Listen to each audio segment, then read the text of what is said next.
आज बाबा ने कहा कि ये सृष्टि एक अविनाशी नाटक मंच है। यहाँ पर हर एक्टर का अपना अपना पार्ट है। ये वैरायटी वर्ल्ड ड्रामा है। ये ड्रामा मोस्ट एक्यूरेट बना हुआ है। इसका हर सीन एक्यूरेट। कुछ भी होता है, हर व्यक्ति के लिए वो अच्छा या बुरा हो सकता है, लेकिन बेहद की दृष्टि से अगर देखें तो ये मोस्ट एक्यूरेट बना हुआ है, क्योंकि ये ड्रामा किन्हीं नियमों के तहत चलता है, रैंडम नहीं है। ये ड्रामा कार्य कारण, जिसको काज एंड इफेक्ट रिलेशनशिप वैज्ञानिक कहते हैं, पुरुषार्थ एंड प्रारब्ध, पुरुषार्थ करेंगे तो प्रारब्ध बनेगी, एक्शन एंड रिएक्शन के नियमों के अंतर्गत चल रहा है। जैसे न्यूटन ने कहा था कि to every action there is equal and opposite reaction, और action and reaction are equal and opposite. तो ये संसार कुछ नियमों के तहत चल रहा है। जितने प्लैनेट्स हैं हमारे ग्रह, वो भी एक विशिष्ट गति में चल रहे हैं। इसलिए एस्ट्रोनॉमी वाले जो साइंटिस्ट हैं, एस्ट्रोनॉमिस्ट, वो बता देते हैं इन एडवांस, कई कई 100 साल पहले के ऐसी ग्रह दशा, ऐसा चंद्र ग्रहण, सूर्य ग्रहण कब होगा। ये क्योंकि एक नियमों के तहत चल रहे हैं। लॉ ऑफ कर्मा इसमें काम कर रहा है। हम सब आत्माओं के लिए जो कर्म का सिद्धांत है वो काम कर रहा है। इसलिए हमेशा अपने कर्म मनमत पे न करके प्रभु की श्रीमत पर करने चाहिए। हमें जो परमात्मा शिव बाबा मत दे रहा है, कहते हैं ना, किसी को भी कहते हैं भगवान इसको मत दे। जब उसकी बुद्धि बिगड़ी होती है तो सारे माँ बाप भी कहते हैं भगवान इसको मत दे, क्योंकि भगवान की मत जैसी मत किसी की नहीं है। उसी को कहते हैं श्रीमद् भगवत गीता, जिसमें भगवान की श्रीमत है, और उसको जो जीवन में धारण कर लेता है तो उसका जीवन गीत संगीत बन जाता है। तो मनमत पे न चल के हमें श्रीमत पर चलना चाहिए, तो कभी भी दुख अशांति की प्राप्ति नहीं होगी। हमेशा सुख शांति आनंद बना रहेगा। दुखों का परिणाम हमारे रॉन्ग एक्ट्स, गलत काम जो हमने किए, सिनफुल एक्ट, जो पाप कर्म हमने किए, उन पाप कर्मों के कारण ही हमारे जीवन में दुख है। रामायण में भी है, करहिं पाप पावें दुख।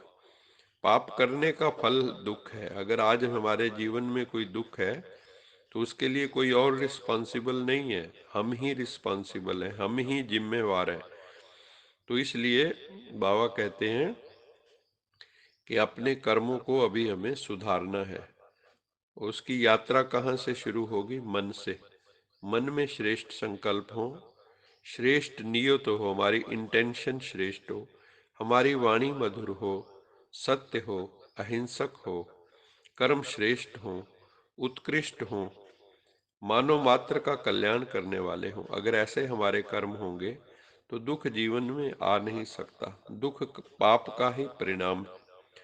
दुखियों का दुख दूर करने वाले बाबा ने कहा, तुम बच्चे अपना भी दुख दूर करो, दूसरों का भी दुख दूर करो। तुम दूसरों की पीड़ा भी हमने हरनी है, दूसरों के दुख भी हरने हैं। वो होगा तभी जब हम परमात्मा से जुड़ जाएंगे, मेडिटेटिव हो जाएंगे, उससे हमारा कनेक्शन जुड़ जाएगा, तो हमारे से सबका भला ऑटोमेटिकली होने लगेगा, हमारे से समाज का उत्थान ऑटोमेटिकली होने लगेगा। तो हमें समाज के उत्थान में योगदान देना है, विकास करने में। जो मोरालिटी आजकल गिर रही है, moral values, spiritual values, social values, human values, ये पतन हो रहा है, उसका विकास करना है। हम हरास नहीं होने देंगे। ये सोचो कि मोरल वैल्यूज की, स्पिरिचुअल वैल्यूज की, सोशल वैल्यूज की हमें इस संसार में पुनर्स्थापना करनी, वही सत धर्म है। आगे बाबा ने कहा, ज्ञान है तलवार और योग है उसकी धार अथवा उसका जौहर। यदि योग की अनुभूति का जौहर ज्ञान तलवार में नहीं है तो ये तलवार कुशलता से काट नहीं सकेगी, कुशलता से काम नहीं करेगी। अभी ज्ञान तलवार में और अधिक योग का जौहर भरने की जरूरत है। बाबा ने आज अंडरलाइन किया कि बच्चे ज्ञान में तो प्रवीण हैं, बड़े अच्छे अच्छे तर्क भी दे लेते हैं, लेकिन योग की शक्ति अभी बहुत कम है। तो योग का जौहर ज्ञान की तलवार में भरो तो वो कुशलता से काट सकेगी। बिना योग तपस्या के आपके संकल्पों में, आपकी वाणी में, कर्म में पूर्ण बल नहीं आएगा। ज्ञान योग का जब मिलन हो जाता है, ज्ञान और योग का, तो जिसको भी ज्ञान समझाते हैं उसकी आत्मा में डीप उतर जाता है, गहरे में चला जाता है, और उसको भी सहज ही अनुभव होने लगता है। आपकी वाणी में भी जो है शक्ति आ जाती, जो आप बोलेंगे वो होना शुरू हो जाता है। तो बाबा कहते हैं इसलिए अपने को आत्मा समझकर परम पिता परमात्मा सत्यम शिवम सुंदरम को बहुत स्नेह से, बहुत प्यार से, दिल से याद करते रहो तो तुम्हारा बेड़ा पार हो जाएगा। क्योंकि उसकी याद के बिना बेड़ा पार नहीं हो सकता। मंदिरों में जिन देवी देवताओं की पूजा हो रही है, ये कौन है? ये हैं पवित्र आत्माएं। इनका शरीर भी पवित्र, इनकी आत्मा भी पवित्र है। ये पवित्रता इन्होंने परमपिता परमात्मा शिव बाबा से योग लगाकर प्राप्त की है। इसलिए राम और कृष्ण को भी शिव की उपासना करते दिखाते हैं, शिवलिंग की। राम ने रामेश्वरम में, कृष्ण ने गोपेश्वरम में पूजा की। बिना योग युक्त हुए विकारों को जीता नहीं जा सकता। बिना योग की शक्ति के हम अपने जो विकार हैं, काम क्रोध लोभ मोहंकार, इनको हम जीत नहीं सकते, संपूर्ण पवित्र नहीं बना जा सकता। दान पुण्य तीर्थ यात्राएं जितने भी हम करते हैं, गंगा स्नान से भी श्रेष्ठ है योग बल। इसलिए आध्यात्मिक योग का अभ्यास करना है, योग बल का अभ्यास करना है, तथा हमें कैसा बनना है? लक्ष्मी नारायण जैसा, राम सीता जैसा हमें बनना है। आगे बाबा ने कहा कि जो भगवान है वो कभी किसी का घर ग्रस्त नहीं छुड़वाते। घर ग्रस्त छुड़वाने के लिए नहीं भगवान आए हैं, बल्कि ग्रस्त को आश्रम बनाने के लिए आए। कहने को हम कहते हैं अग्रस्त आश्रम, लेकिन आश्रम तो पवित्र स्थान को कहते हैं, लेकिन ग्रस्त के अंदर तो कहाँ पवित्रता आजकल बची है। ग्रस्त में तो अहमता और ममता है, तो बंधन है। अहम और मम, मैं और मेरे का बंधन ग्रस्त में बहुत है। यही मोह का बंधन है, मोह माया है। यदि संपूर्ण समर्पण है तो ग्रस्त में मुक्ति बोध की स्थिति बनी रहेगी। अगर संपूर्ण समर्पण होगा, सेल्फ सरेंडर। हमें ग्रस्त को पवित्र आश्रम बनाना है, कमल पुष्प की तरह रहना है, कहीं भी लिपायमान नहीं होना है। जैसे कमल कीचड़ में रहता है लेकिन कीचड़ से प्रभावित नहीं होता, ऐसे ही बाबा रोज उदाहरण देते हैं कि कमल का फूल याद रखो कि हमें कहीं फंसना नहीं है, हमें कहीं चिपकना नहीं है बुद्धि से। हमारी सारी पकड़ छूट जानी चाहिए, कहीं पे भी पकड़ ना हो। पकड़ना है तो एक भगवान को पकड़ो, और किसी को पकड़ना नहीं है, ताकि अंतिम समय पर जब शरीर छोड़ना हो तो 1 सेकंड में शरीर छोड़ सके और बाबा के पास पहुंच जाए, शिव बाबा के पास, भोले बाबा के पास। मेरा मुझ में कुछ नहीं, जो कुछ है सो तेरा, तेरा तुझको सौंपते क्या लागे मेरा। फिर बाबा ने कहा यदि एक ही घर में हंस और बगले साथ साथ रह रहे हैं तो बहुत युक्ति से चलना चाहिए, नहीं तो क्या होगा? झगड़े हो सकते हैं। सिचुएशन को टैक्टफुली हैंडल करना है, युक्ति से चलना है, टैक्टफुली हैंडल करना है, किसी से भी झगड़ा नहीं करना है। अपनी अवस्था को ऊंचा रखना है, ऊंची स्टेट ऑफ माइंड हो हमारी। सबके प्रति शुभ भावना, शुभ कामना। जो हमारे निंदक हैं, हमें क्रिटिसाइज करने वाले आलोचक हैं हमारे, उनके प्रति भी बाबा कहता है शुभ भावना, शुभ कामना। रब इन्हां नू मत दे। कहते हैं ना, भगवान इनको भी मत दे।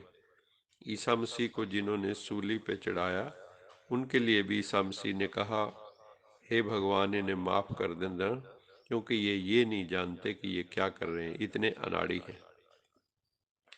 आज वरदान में बाबा ने कहा कि बंधन मुक्त वही हो सकता है जो योग युक्त है। न माया का बंधन हो, न मन का बंधन हो, न जिम्मेवारियों का बंधन हो। लौकिक जिम्मेवारियों को भी कैसे निभाना है? खेल की तरह से हंसकर निभाओ। जो हमारी लौकिक जिम्मेवारियां हैं उसको रो के नहीं निभाना। बाबा ने कहा खेल समझो, ये प्ले है, ये गेम है जिंदगी की। जिंदगी है खेल, कोई पास कोई फेल। लौकिक जिम्मेवारियों को खेल की तरह से हंसकर निभाओ, रोकर नहीं, तो कभी थकावट का अनुभव नहीं होगा। अगर हमें लौकिक जिम्मेवारियों को खेल की तरह निभाएंगे, उसका स्ट्रेस नहीं लेंगे, उसको सजा की तरह नहीं समझेंगे, तो थकावट का अनुभव नहीं होगा, क्योंकि थकावट मन में ही आती है। अगर आपको कोई चीज पसंद नहीं आपको करनी पड़ रही है तो शुरू से ही थकावट आ जाएगी। कि मन का सारा खेल है। अगर मन में उमंग उल्लास बना हुआ है, इसी मन में जब उमंग उल्लास होता है तो हम कैसे घूम हर काम भी करते हैं, जिंदगी में भी विचरते हैं खुशी खुशी। लेकिन मन अगर बुझा हुआ है या हमारे दृष्टि में ये काम ठीक नहीं है, तो बाबा कहता है वो तुम्हें खेल की तरह नहीं सजा की तरह लगता है। अगर बंधन का भाव होगा तो थकावट भी होगी और भीतर से तंग भी होते रहेंगे। फिर मन में क्यों, क्या, कैसे के प्रश्न भी बहुत उठते रहेंगे। बाबा कहते हैं बोझ मत उठाओ, आप निमित्त मात्र हो। सारे बोझ बाबा को सौंप दो, मुझे अर्पित कर दो। सारे बोझ जिम्मेवारियां उसको साथ रख लो तथा बंधन मुक्त हो जाओ। सारे बोझ भगवान को सौंपकर अपने, जैसे वो ट्रेन में बैठा हुआ व्यक्ति सिर के ऊपर अपनी सामान लेके बैठा हुआ था, तो ऐसे मत करो, क्योंकि बोझ तो सारा परमात्मा के कहने पे चलेंगे तो सारी जिम्मेवारी उसकी है। सारे बोझ बाबा को सौंप दो तथा बंधन मुक्त हो जाओ। बंधन मुक्त आत्मा सहज ही योग युक्त बन जाती, और जो योग युक्त आत्मा है वो सहज ही बंधन मुक्त बन जाती। आज का स्लोगन है करन करावन हार प्रभु की स्मृति से, देह भान एवं देह अभिमान को समाप्त करो। करन करावन हार, कराने वाला करा रहा है, करन हार हम किए जा रहे। वो सत्यम शिवम सुंदरम परमात्मा हमसे करा रहा है, हमसे हमें गाइडेंस दे रहा है। कराने वाला करा रहा है और हम हैं करनहार, वो है करावनहार। अगर हम इस स्थिति में रहेंगे कि जैसे बाबा कहते हैं हमें उसकी श्रीमत पे चलना है, उसी अनुसार चलना है, तो हम हल्के फुल्के रहेंगे। हमें अभिमान नहीं आएगा, देह भान नहीं आएगा, देह का अभिमान नहीं आएगा। तो बाबा कहता है और कोई तरीका नहीं है। क्या करो? समझो कराने वाला करा रहा है, करनहार हम किए जा रहे। अच्छा, मीठे मीठे सिकिलद बच्चों प्रति माता पिता बाप दादा का याद प्यार गुड मॉर्निंग। रूहानी बाप की रूहानी बच्चों को नमस्ते। हम रूहानी बच्चों की रूहानी माता पिता बाप दादा को याद प्यार गुड मॉर्निंग और नमस्ते। सदा रहो हंसते, कहीं नहीं फंसते, बन जाओ फरिश्ते, बांध लो अपने बसते, चलो प्रभु के रास्ते। वाहिगुरु जी का खालसा, वाहिगुरु जी की फतेह। बोल साचे दरबार की जय। लोका समस्ता सुखिनो भवन्तु, लोका समस्ता सुखिनो भवन्तु, लोका समस्ता सुखिनो भवन्तु।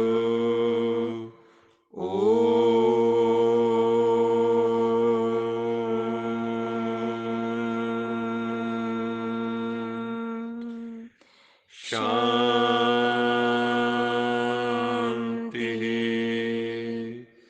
शांति।